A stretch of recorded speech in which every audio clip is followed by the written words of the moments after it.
Hi everyone, welcome to Living La Vita Loca, a retro gaming podcast for some of your retro gaming needs. My name is Faz.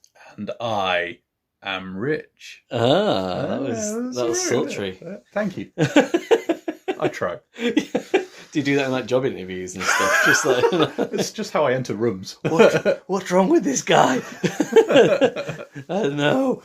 Hi, so it is one of our Freeplay Fortnightly episodes. Not really fortnightly though, are they? Copyright. Just call them free plays. If I claim something's copyrighted and it's not actually copyright, and then someone takes it, can they then sue us for not copyrighting in the first place? I mean, I don't think you've actually, legally done any intellectual property claiming or... Yeah, I mean, I'm just saying. I'm just putting it out there. I don't think just saying it's copyrighted means it's copyrighted. I think there are a few more hoops. I bet Donald Trump would get that through a loop somewhere. I am not even going anywhere near that comment. I declined to comment. Now we will get sued. Free Play Fortnightly that isn't Fortnightly. It isn't Fortnightly. We'll get sued for that. Yeah, we'll get sued for something. So we both pick a game, we both review that game, and our co-host then judges a score based on that review. And also the person. And the person that's sat across from them. You are being judged. So much judging. Rochambeau? Yeah, let's do it. Right, okay. Are we 1, 2 and then showing? No, 1, 2, why do you always do it? 1, 2, 3 then showing? Right, okay, every cool. time. This is why I have to check, because I've been doing it wrong How for did you literally get through decades. Alex Kidd? I don't understand. I cheated, all right. I fucking cheated. I cut it with actual scissors. Okay, right. All right. 1, 2, 3. Aha, rock beats scissors. So that means that I'm starting. Right. Just for anybody that was in doubt of what the result was there, that's Faz there with the rock beating the shit out of some scissors. So I am doing a SNES launch title game. Ooh. I've already done one before for the podcast, which was Super Mario World. The other one remains untouched, which is F-Zero. Yeah. What is the third SNES launch title game? Pilot Wings? Pilot Wings is correct. Hey. Yeah, that was me playing the guitar. Oh, was it? That was good. A celebration. We're meant to get less awkward as time goes Are we? and more in sync. I think.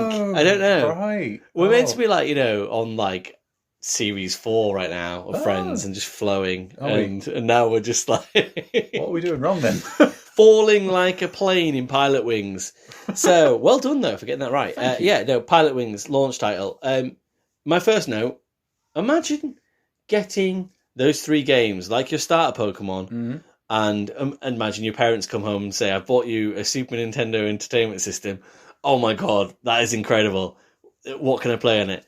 Well, I bought you this flight simulation game. You like Mode 7, right? Yeah, but Tim's got Super Mario World. Yeah, But these sprites can turn. Look at the 3D graphics that are made on Mode 7 in this. You could have got F-Zero and make the same point. So, that was my first sort of feeling about it, was that, which, granted, it will become more positive, but initially I was like, fuck, that would really upset me. So, yeah, it is a flight simulation game, and I was really pensive about trying this out because I was like, how good can a flight simulation game be in the 1990s on a Super Nintendo Entertainment System? A SNES, if you will. And, not to skip to the end, but, I was pleasantly surprised by this game.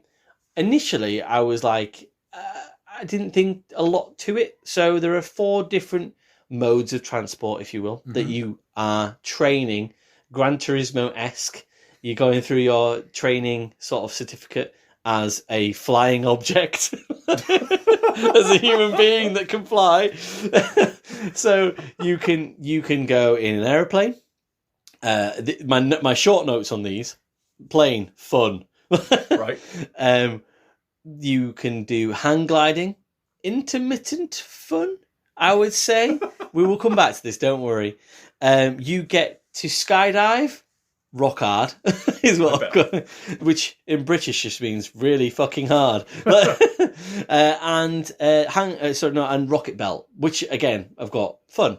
So again, I was surprised at what the way that you progressed through what I would have thought the difficulty would have been as a person that's learning to fly. You start off with an aeroplane, then you go to skydiving, which I would assume in real life is difficult, but probably the easier of the options in terms of. Would have assumed. People go skydiving all the time for like charity and stuff. Basically falling, isn't it? I'm always getting begged for people to. Oh, I'm going to jump out of a plane. Can you give me some money for charity? Fuck off! Like, it's just like, oh wow, I jumped out of a plane. Like, I just don't think there's that much skill in pulling the rope to stop yourself from dying. Whereas if you told me you learn to fly a plane, I'm going to give you some money. I'm going to give you some charity money. So yeah.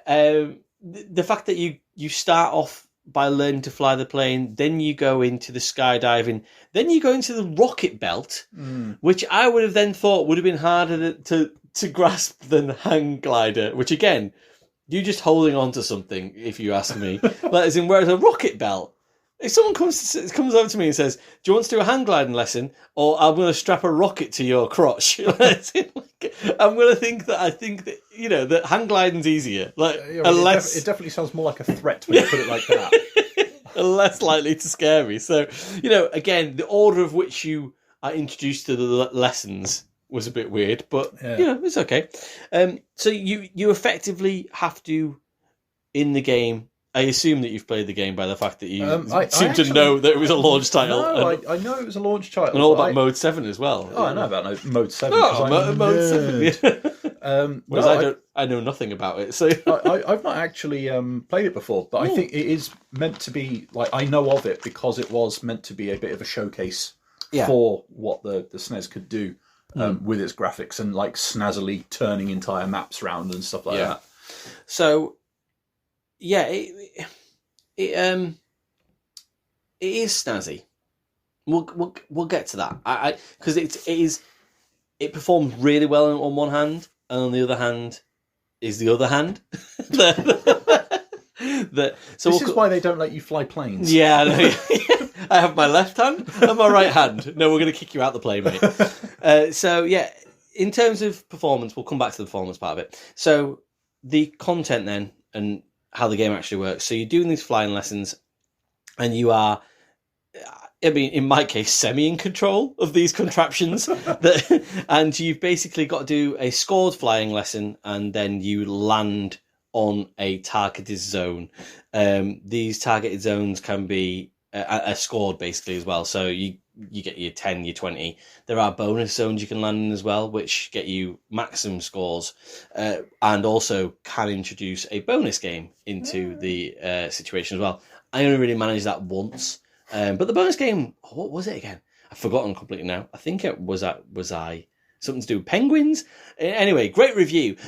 So yeah, but there are bonus games that are introduced if you do if you do a good landing, in the right place. Almost sounds a little bit like Monkey Target from Super Monkey Ball. Yes, very much so. Yeah.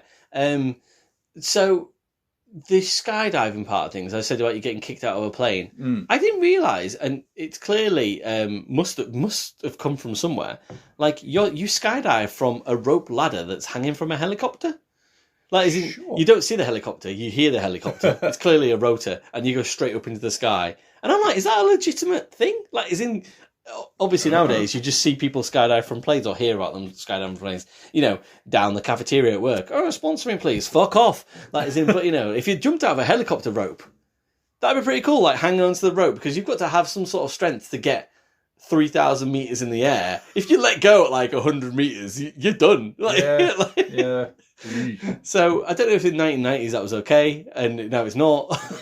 No idea. I want more of it, basically. So yeah, like I said before, quick review of them, each of those things. The plane, it's surprising how well it controls, like as in how sensitive the controls are. Like, I played this on the Switch on Nintendo Online, but I imagine thinking back to playing this with a Nintendo controller, just how, I guess, nomadic that feels nowadays, having a SNES controller in your hands. Like, it was surprising how well it controlled. That is in. So I assume that's not the port. I assume it's always controlled pretty well. And the slightest little touch you have in controlling the flight of the plane was just really impressive. So yeah, for a game from 34 years ago, well done. God, 34 years ago. I know. Ooh. I know. So yeah, performance. Let's go back to that performance. Yeah. I can't make. I want you to help me make my mind up on this, really, okay, because it's super impressive what it does from a 1990s point of view. Mm-hmm. But today, it felt like I was kind of watching it on a grainy old TV, right? And you can literally at points almost, I guess, see the game working. Like it's almost like a flicker. Like is in. Right, yeah. Do you know what I mean? Like as in, you talk about how well it rotated the island underneath you and things and stuff, but it just, you can just see the gears grinding. And whilst that would have been impressive in 1990, can I recommend through your scoring system today that you go back and play this based on its performance and how it looks? So that was just a note I wanted to make of it as well. Yeah. Especially considering what I'll go into at the end. Other things that I really liked about the game, though, your instructors, that is in, so they're sassy. They fucking hate you if you're not very good at any of the things that you do. Like they really criticize you. You know, Shirley, Tony, Lance, and Big Al. The four. Big Al. Big Al at the end, he's amazing. It's like they kind of send you. It's almost like Tony's the nice guy, Shirley's the sort of demanding sort of next coach up that's sort of like be better, but I still like you, but be a little bit better. Lance is like a bit of a butch guy. It's like like come on, right? He's in you're the top, like creme de la creme of the flying school now. You should be better than this. And then Big Al is just a massive thunder bastard who's just like, fuck you, get out of my fucking office. It's like, I just tried to land on the spot, Al. It's not good enough. So yeah, Big Al. And then if you manage to complete the game once through, there are multiple playthroughs, but in between those multiple playthroughs, which is a positive and a negative. The positive being that there is longevity to the game and it becomes harder, but it's not, you don't get any variance in what you do. You do the exact same things. It's just, it becomes harder. Right. And so, like, the targets are a bit smaller. So you do the exact same game. Actually, no, I'm lying. There is a small variance. They do a variance in the weather. So actually, which is impressive. So, for example, you kind of get, like, snowy, sort of icy conditions. Right. So that is the variance. Sorry. I apologise, Pilot Wings. But in terms of the actual mechanics, they're the same. You've just got, so... But the intermittent sort of part that is really impressive is they kind of put a bit of a helicopter gunner shooter game in between. So you complete your flying license, and as soon as you finish your flying license, Big Al is on the blower to you. Lance, Shirley, and Tony have all been kidnapped. And you've got to go and you're the only person who has a flying license. So you've got to go and get in the Apache helicopter down the road. What? Fly and go and save Lance, Tony, and Shirley from whoever. So was the whole thing some kind of bizarre, like, military training? It's so weird. It's brilliant. It's like it's absolutely fucking genius that this happens. Yeah, that is a hard left. It's great. It's so cool because you just think it's kind of like this sort of floaty like Nintendo lovely flight simulator, and then all of a sudden it's like you've completed the game. Now put those skills to use. Newsflash: these three guys have been kidnapped, and Big Al's like, "Hey, you're the only guy that can save them. Come on now, come." And you're like, "Oh yeah, I'll get in the helicopter, fly and save them." And the helicopter's really hard to control. I bet. So it's a super cool way to end, like, sort of bookend the game, and it does sound like a reward. I'm going to be honest. I didn't get any further than the second license on this playthrough, but my understanding is that becomes increasingly difficult as well. So the difficulty of the game increases, and then that shooter mini game at the end has bits tacked onto it and becomes harder as well. So they keep getting kidnapped. Yeah. the hell kind of war are you wrapped up in? I mean, you know, like if they spoke to the kidnappers in the way they spoke to me during the training school, yeah. like as in they deserve what, Yeah. you know, cut Lance's arm off, as far as I'm concerned. He was a right shithouse to me. Kind of hurt my feelings, I won't lie. But you know, other little bits that I loved, like whenever you crash your hang glider, for example, like your protagonist is just like arse up, and you see his little legs kicking, those little sprite legs. It just that looks great. It felt like every single landing I came in for had the warning siren going off, just going, Awooga, you're gonna fucking die. And then literally probably like 2 seconds later, it's like, oh, great landing. Make up your mind. Stop stressing me out. It's checking that you can handle the pressure of an Apache gun shit. Exactly. Bad landing coming up, you know, coming in too hot. Oh, well done. 100 points. What? So yeah, there is a real great arcade sort of come back to it, try again, come back to it, try again, be better next time. Shirley kicks the shit out of you, you know, not physically, but, you know... Emotionally, yeah. So there is a real knack to getting better at the game, and it does more than enough to keep you coming back. So when I said at the start, you know, Jim down the road's got Super Mario World. Tim? It was probably Tim, but now it's Jim. And someone else has got F-Zero. And I think after 2 or 3 weeks, if you were sat here with this game, you're probably thinking, I bet these boys want to come around my house because like this is really fun. And you get the codes so you can, you know, your license, it'll come up and say, oh, here's your code. So then you can effectively save the game and move on to the next part of the license. You don't have to do it every single time. So that's cool. So performance-wise, it just felt like there was a lot of chug in 2024. But there's gonna be. Do you know what I mean? There's gonna be. There's gonna be. But yeah, you know, I think there could have been more variety in the difficulty as it progressed as a game. Like I said, they did change the weather conditions and things, but it did just feel like they were doing the same thing over again to add longevity.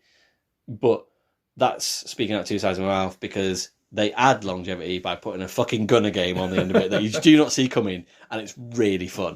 Nice. And you know, like I feel like for a launch title of a 1990s console, they did a really good job of selling an actual flight simulator, which feels like a flight simulator, and making it a bit of a Nintendo sort of feel on there as well. So well done to Pilot Wings.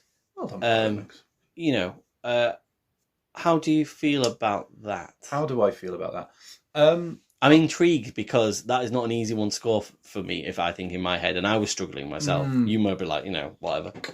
I can fly this Apache scoring system. Well, because this is the thing, like, it's one of those ones that I've never really played. I think maybe I dabbled on, like, the first level or two for a couple of minutes kind of thing, and we are talking, like, less than 10 kind of thing, and certainly not recently. So the performance issues that you talk about, I'm not really, like, I've not experienced them. So from the sounds of it, they're present, but they don't necessarily, like, mar the experience. Like, it still sounds fun, it still sounds engaging, and it still sounds like, as a launch title that is trying to show off what the console can do, it absolutely did that. Did you want my score now?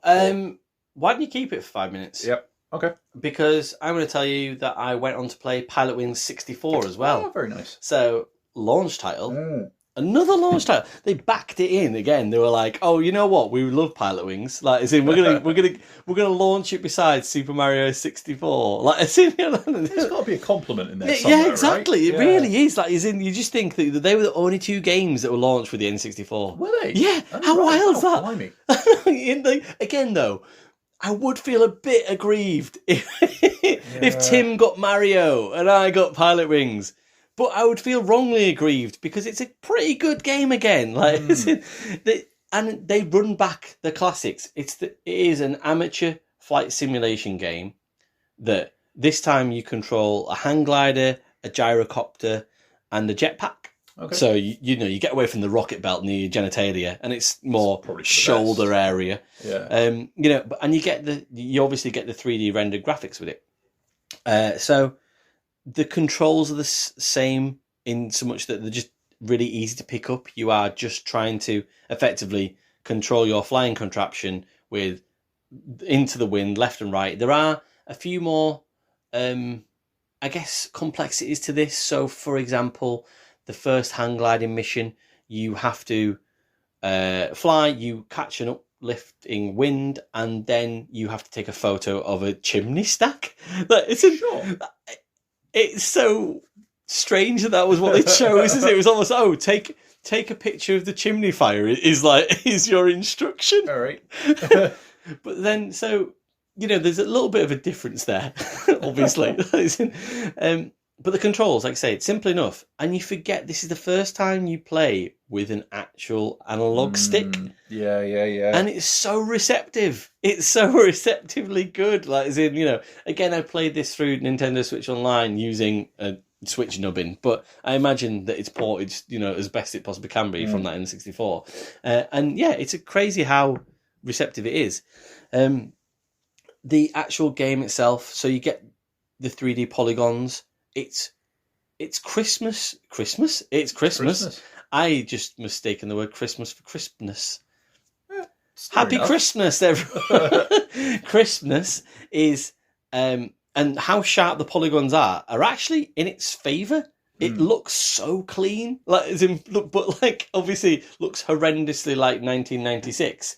But you go, wow, wow, this is video gaming from 1996. It's really good, and most of the game is about showing that off. So the islands that you fly around on this sort of iteration, it at one point, for example, it has a mini United States where you get you fly through sort of landmarks of the United States. Okay. And if this was coming to you in 1996, you'd be like, wow, I can make out. You can recognise them. Yeah, I can make that out. It's brilliant.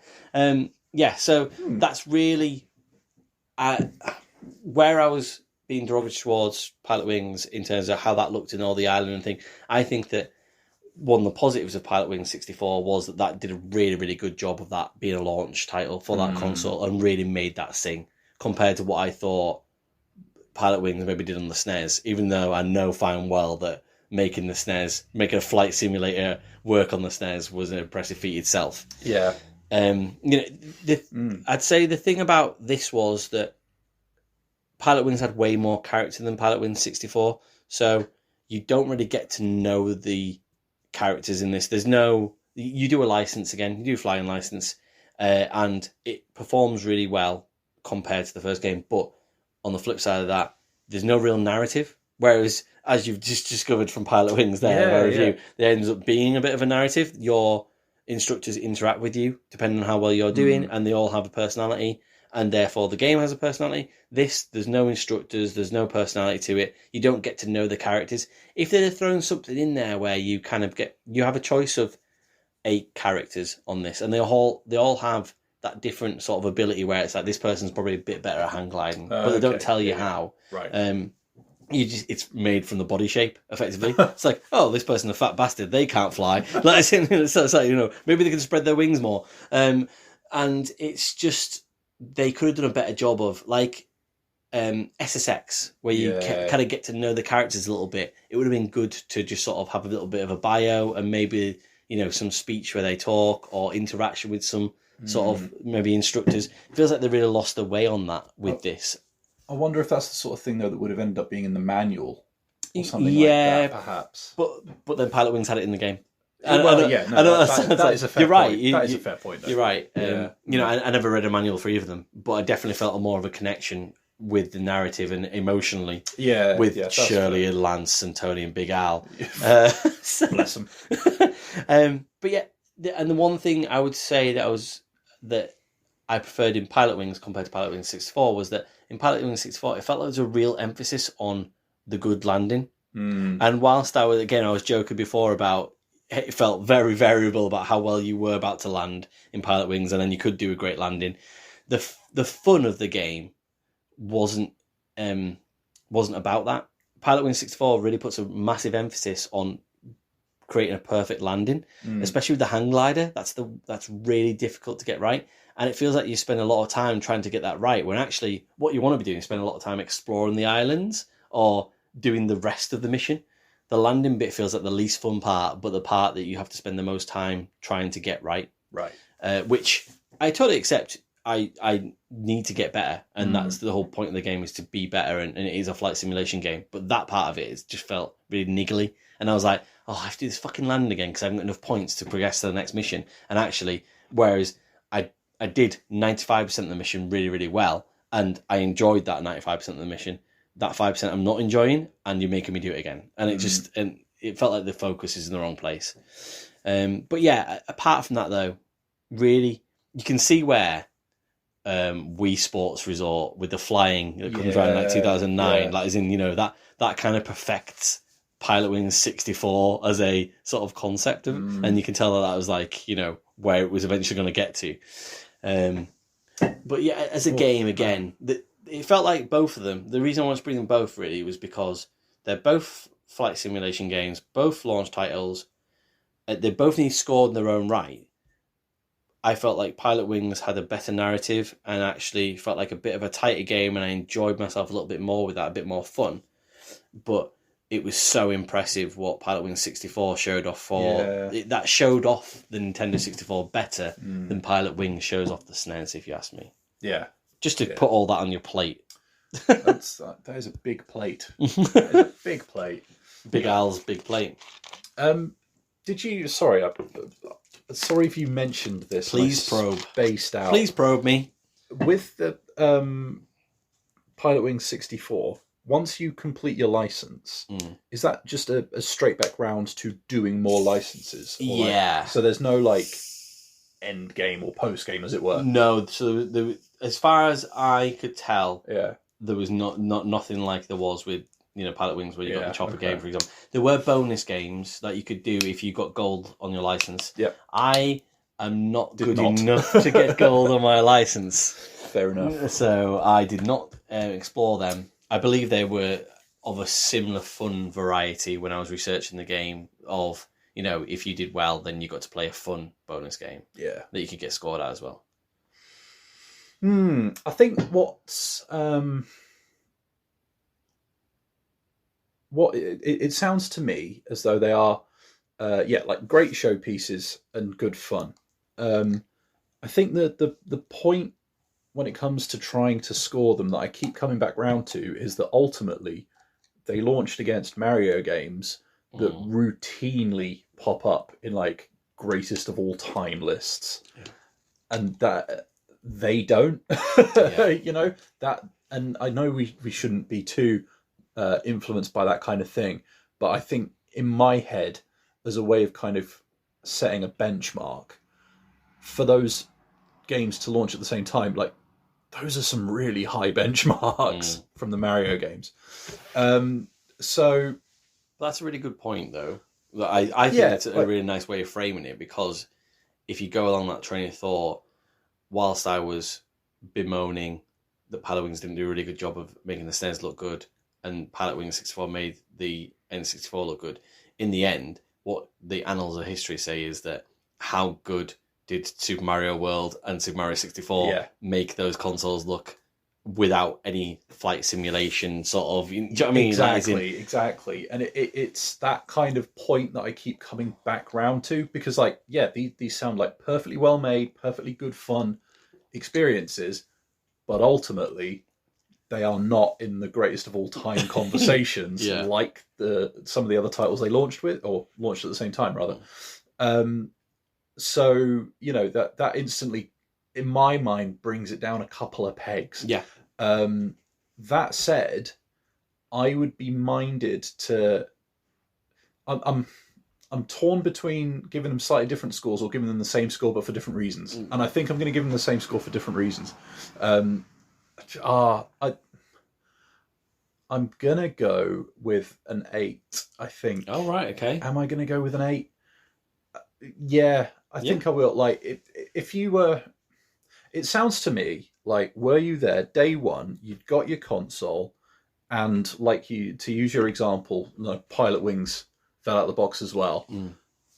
I think there would be that tinge of disappointment. I'd be dead inside. But I think once you sat down and played with them, yeah, I like you said, I think you would learn to appreciate them. I'm going to give them a 7. I've just taught myself out of the 8. Yeah, I'm going to give them a 7. Like, it feels a bit more comfortable. I'm thankful that you dropped it down a little bit. It feels like a lazy score somehow. No, but I don't think it does. But I think a 6 would be harsh. Yeah, I don't think it does feel like a lazy score. I'm happy with that. I think that they sit as a solid 7 out of 10 game. I had a lot of fun with Pilot Wings, and I was impressed by Pilot Wings 64, and I'd say that vice versa as well. I don't think I had a lot of fun with Pilot Wings 64, and I wasn't super impressed. As impressed as I felt like I should have been with Pilot Wings performance, if that makes sense as well, like from what I've heard of it. But then that might be because I was 2 years old when the SNES came out and stuff. But at the same time, I don't think it's, I think everyone has a fair shake of the stick to sort of, if you might feel differently. You sit down and look at it and go, wow, this is really, really good for, 34 years old and stuff. And therefore I'd score it more highly. I was really trying to score it on. Sorry, I wasn't scoring it at all. You were scoring it. I was really trying to judge the review on saying that how much I just enjoyed spending time with the games. And I enjoyed one more than the other for, how it felt, and one more than the other for how it looked and performed. Yeah, that's fair. And ultimately, they are still several decades old. Yes, and yet you are still able to enjoy them and appreciate them. So I think there is certainly some value there. Yeah, cool. Thank you for letting me speak for half an hour. It's all right. We really appreciate that. Just had to get that off my chest. No, it's good. Fucking feel better for it, Tony. Tony, do you know what? When they're all sat there in the rec room in the Pilot Wings training facility, I can imagine that. Big Al is like sat there in his office looking at those 3 guys. They're all sat there having a cup of tea, and Tony's just the absolute fucking doormat. And they're all, and Lance is just taking the piss out of him, and Shirley's like, "No, leave him alone, Lance." Do you know what I mean? He's like, "Well, this guy, he'll never amount to anything." Do you know what I mean? And just I want to give Tony a hug, and I want Lance to fall from the rope ladder of life, basically. Well, that's cheery, isn't it? That's good. Good. Right. Shall I do mine? Right. Now that we've done that. Right. So, I'm going to talk about Star Wars Jedi Fallen Order. Oh, okay. Star Wars time! That is the reaction I was expecting. It feels like a really weird title to say out loud. I'm pretty convinced they just wanted to call it Jedi Fallen Order, and then someone was like, no, you need to put the Star Wars branding on there or we are done. So I imagine some people's first reaction might be, well, why are you talking about that? It's from like 2017 or whatever. And you do retro games, don't you? He's like, well, give me a minute, first of all. And that was great. Don't argue with yourself. Back off already. I'm off, all right. First thing, straight out of the gate, I looked up the old Zero Punctuation review of this because it was kind of lurking at the back of my mind. And yeah, like it's well worth your 5 or 6 minutes going and watching it, because it makes a point about the kind of component parts of the game that you can't unsee. So spoiler alert. The reason I'm doing it is that it feels like a kind of PS3, Xbox 360 era throwback, in a nice way. Mm-hmm. So there's no like microtransaction live service BS, but it almost feels like a complete like combination of Dark Souls, Metroid Prime, Tomb Raider, and Uncharted. Like that. Once you see it through that lens, you can't unsee it. Yeah. Okay. So the problem I had, straight out the gate, was that it didn't have Kyle Katarn in it, and it wasn't as good as Jedi Outcast or Jedi Academy, for my mind.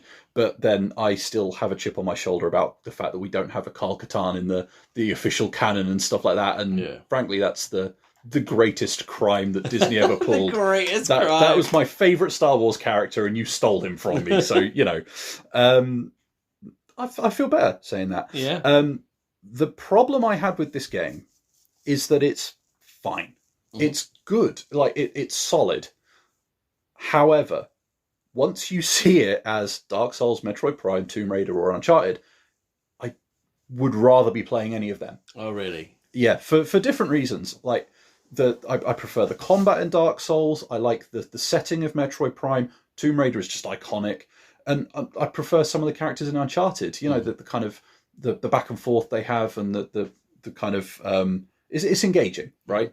And I kind of dwelt on this point and was like, I don't want to be too down on the game. Like, the combat is perfectly serviceable, fun even, but at the same time, it does feel a little bit by the numbers, I guess, and it felt like it was lacking a bit of a spark, you know. It just a certain something.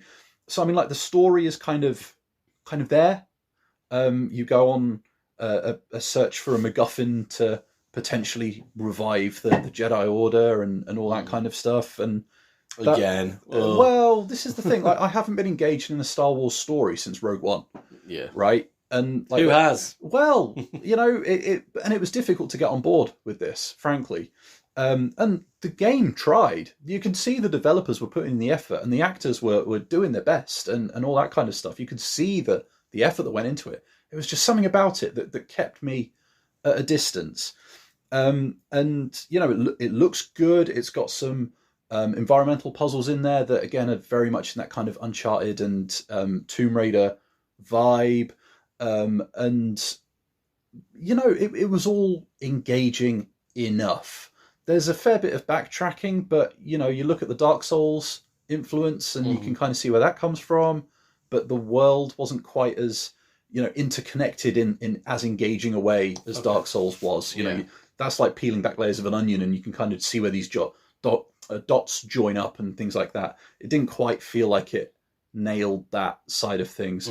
Enemies will respawn when you get to a checkpoint and rest up, like Dark Souls, but for reasons that aren't really gone into too much, as best as I can tell. I might have missed something. But what I'm trying to say is, on paper, there's a lot to like, but there was something about the experience as a whole that really left me cold. Oh, right. And I could not pin down why. Like, I came out the other end thinking, like, I didn't hate that. Would I play it again? Probably not. However, there was something to it that made me play through until I got to the end credits. Okay. So, like, how many hours? It probably came in about 15-ish. Yeah. You know, there's something to it, and yeah, I really struggled to work out what it was, and then I pinned it down. I worked out what it was, and I felt so much better afterwards, because it wants to be an Indiana Jones game. Is what it wants to be. You are on a search, a big long journey for a MacGuffin that's in tombs. You go through these, you know, tombs. You do Indiana Jones shit, right? It's an Indiana Jones game that's dressed up as Star Wars. And as soon as I saw that, I was like, oh, guys, you've got the wrong franchise. And because it's made by Respawn, who did the Titanfall games. Yeah. So, you know, the back and forth with a kind of robotic companion, lots of wall running, all that kind of stuff. They're all Titanfall tropes, so you can see why they got tapped for you know, all this kind of stuff. But as soon as I saw it as like, you want to, like, if you're going down the Uncharted and Tomb Raider route, and you're a Lucasfilm game, this should have been Indiana Jones, and I couldn't unsee it. And that was really disappointing for me, because it was, and as soon as I saw it, it was like, that's why this doesn't feel like it's gelling in the way it should on paper. It's strange, because when you said right at the start about the title, and you were like, oh, it feels like a Jedi game that they slapped Star Wars on to make sure you knew about Star Wars. It feels like they just slapped Star Wars on it to be like, oh, Star Wars. You know, it's like, I do genuinely we wonder. bought it, so we better sell it. yeah. Like, and you know, like, there's some really cool ideas in there. So, like, when you are going through a tomb, or, you know, a kind of unexplored space, occasionally you have to get your lightsaber out to use it as a light source. Like, you know what? That's a good mechanic, right? I would like to see more of that, but that feels like an Indiana Jones thing. Yeah. You know, and as soon as I saw it, it suddenly recolored vast swathes of the game for me. And it kind of made it more disappointing, if I'm being honest, because then the last, I don't know, it must have been about the last third, if not the last half of the game, I was sitting there thinking like, oh shit, I could have had an Indiana Jones game. Like, why have I not got an Indiana Jones game? There's one coming. Yeah, but like, you got to wonder if like maybe somebody just, I don't know, mods the hell out of this and reskins it and stuff like that. You know, if it could start to, you know, if you could take the mechanics, the skeleton of it, and dress it up, you know, differently, if it would click. And that was the point I kept coming back round to, is that it felt like it was missing something that made the whole thing click for me. And that missing Indiana Jones bit, I think, is the missing ingredient for me. And so it's almost like I kind of started weirdly thinking of the game like this kind of weird donut. Like there's just something missing in the middle, you know? Harrison Ford. Well, basically, yeah. All that said, like, it is a fun game. I can absolutely see why people would play it and have a great time with it. I can. For me personally, wasn't quite the case. I got through it. It wasn't arduous or anything like that. It was fun to play, but it was just starting to get to that point where there were a couple of little bits that was getting a little bit repetitive, a little bit, oh, we've seen this before. It does that classic Star Wars thing of giving you a lightsaber and then in the name of balance and gameplay, having to invent a load of stuff that you have to fight against that a lightsaber can't just cut through like it arguably should. Yeah. And that, like, it's such a petty thing to get wound up about. They did that in a sequel. But, and it's really annoying. Yeah, it's just like, oh, you know what? Do you know what we've got now? We've got stormtroopers with these like weird electric sword things, and I'm like, are you kidding? I'm like, what the fuck is this? And it goes big on exactly that kind of thing.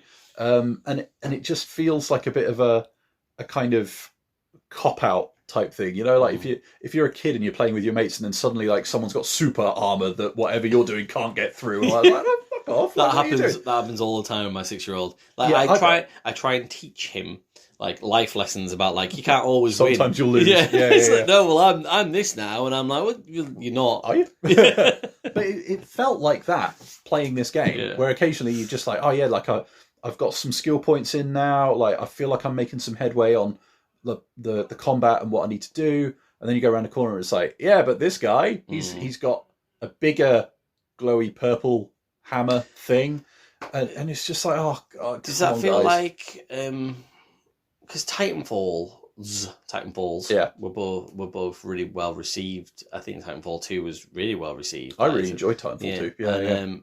Is there any of that in this game or anything in terms of the wall running and the kind of feel of the movement, and I would argue the kind of like I mentioned, the relationship between your character and a robotic companion. I think they drew a lot from their work on Titanfall and Titanfall 2, and it's some of the stronger points of it. However, having played Titanfall 2, I'm going back to Titanfall 2 rather than going back to this. Yeah. Like Titanfall 2, it just coalesces better.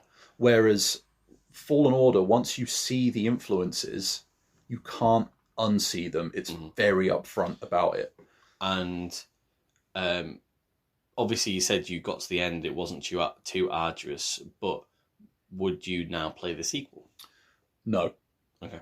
And that's not because I disliked my time with the game. It's just that the narrative that was there, for me, he says, trying to dance around spoilers for some bizarre reason, like I thought it did a good job of wrapping up the narrative in a satisfying manner that still played into the wider arcs. Okay. How they would approach that with a sequel, I don't know. It kind of feels like it's told the story it needed to tell now. So, and I could quite easily be doing it a massive disservice, because I think quite a few people reckon that the sequel's better than this one. I've heard, that it's better. But, but I'd also heard this was. It sounds better than what you're saying it is now. I'm. So that doesn't necessarily, I trust you implicitly, whereas the rest of the world can do one. To be honest, I think a lot of Big Alan crew. I think a lot of my hang-ups with this particular game are mine. And that's why scoring it is possibly going to be a bit of a tricky one.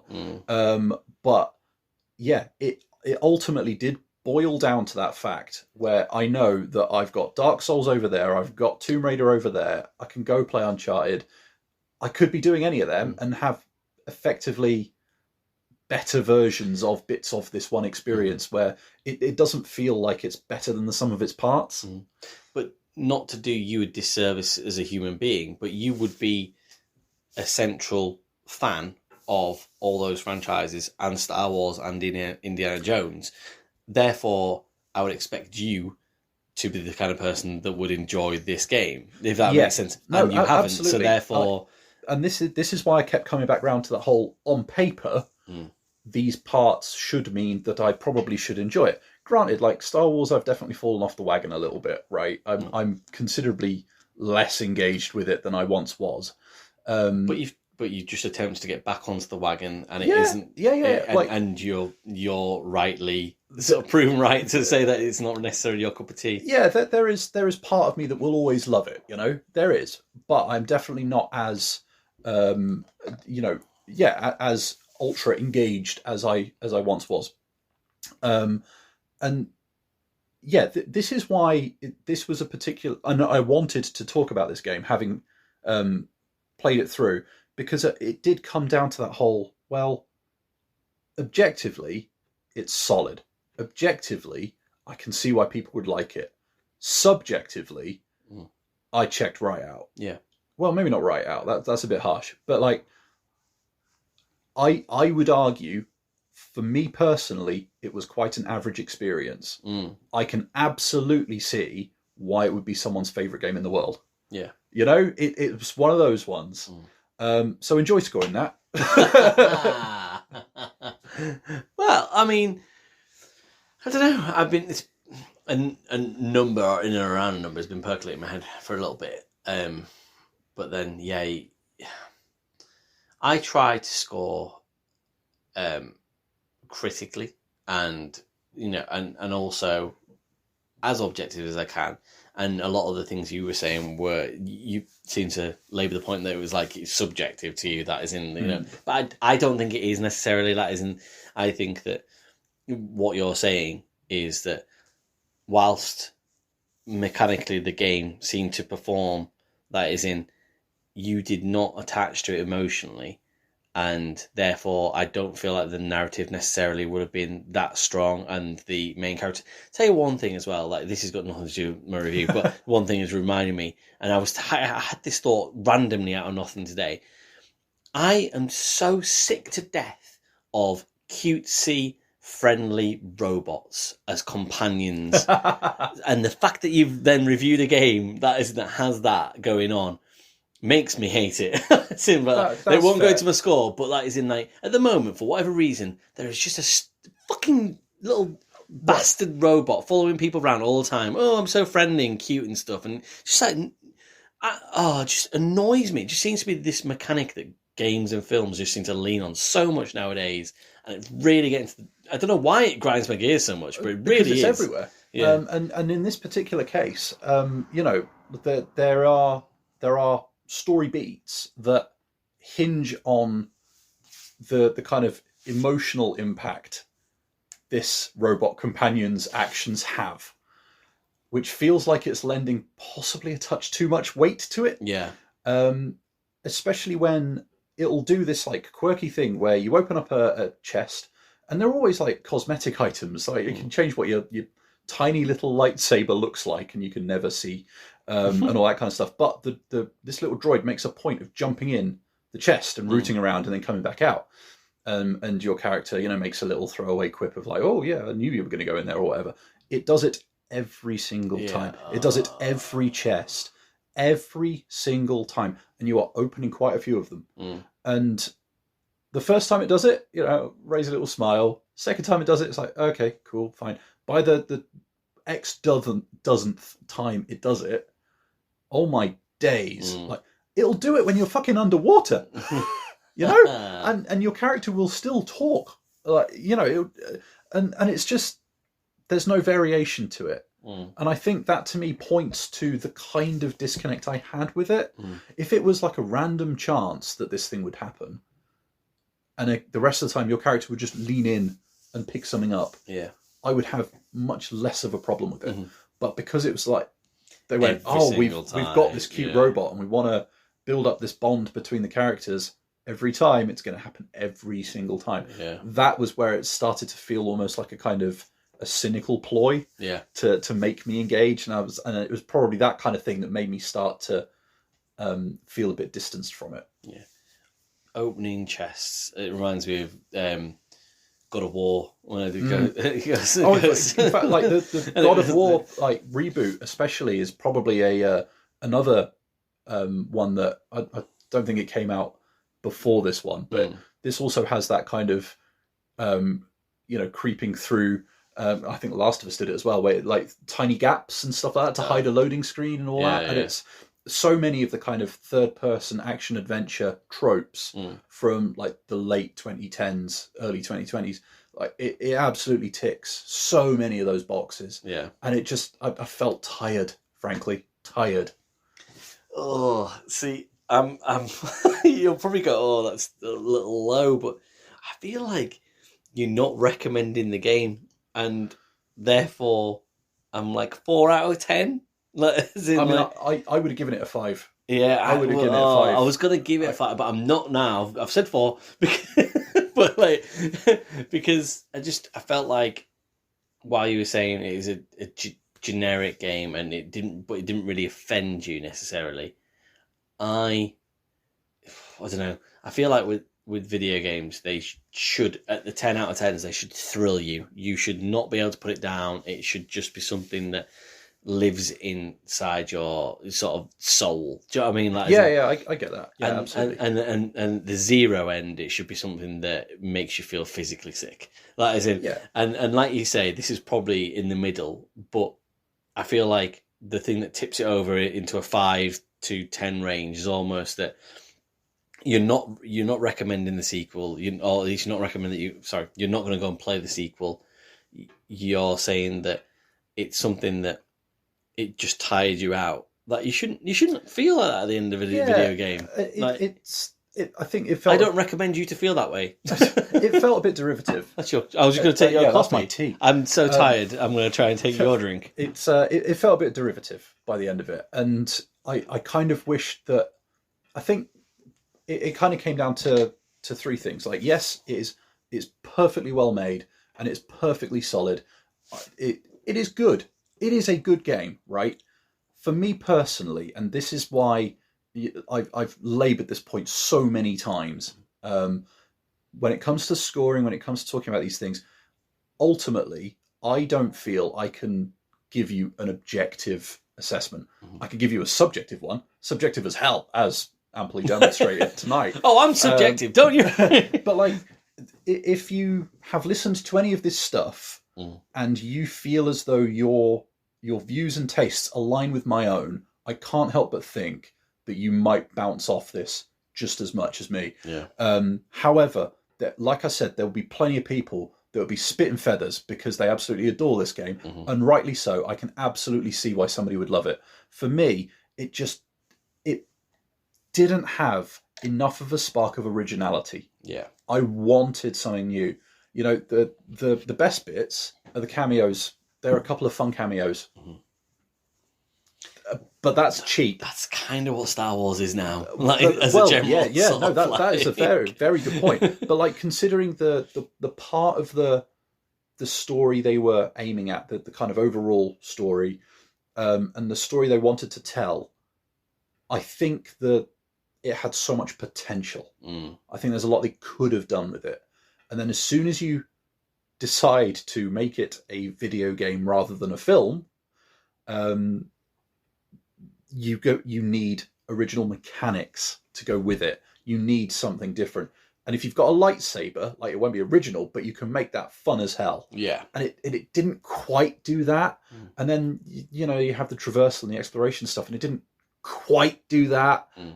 And even then, it stole so many mechanics from other things Yeah. that just did it better. Anyway, it just felt like it didn't live up to the potential. I feel comfortable putting it there. I do.